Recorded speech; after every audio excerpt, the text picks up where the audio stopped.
Dans les années 30, Borley Rectory, dans le sud de l'Angleterre, avait la réputation d'être la demeure la plus hantée du monde.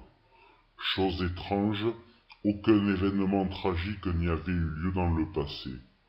Le rectory avait seulement été construit au début de la mode des fantômes. On y a vu apparaître une religieuse, un homme sans tête, un carrosse tiré par des chevaux fantômes passant dans l'allée, les portes se fermaient et s'ouvraient d'elles-mêmes, des cloches se mettaient à sonner mystérieusement et des objets volaient à travers les pièces. Personne ne voulait habiter au rectory, sauf Harry Price, un célèbre chasseur de fantômes qui investit la maison avec une armée d'investigateurs.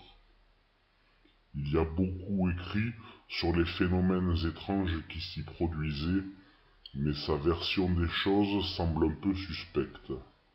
Une fois, par exemple, il avait affirmé qu'un esprit frappeur avait lancé des pierres, mais un journaliste avait trouvé des cailloux dans ses poches. Quoi qu'il en soit, Borley Rectory n'a pas survécu assez longtemps pour que d'autres enquêtes puissent être menées.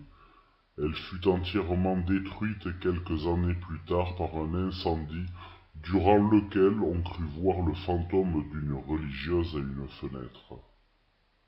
L'honneur douteux de posséder la chambre la plus hantée d'Angleterre reviendrait aujourd'hui à l'hôtel Ancien Ram, situé à Wootton-under-Edge, Gloucestershire. Passer une nuit dans la chambre de l'évêque est considéré comme un exploit.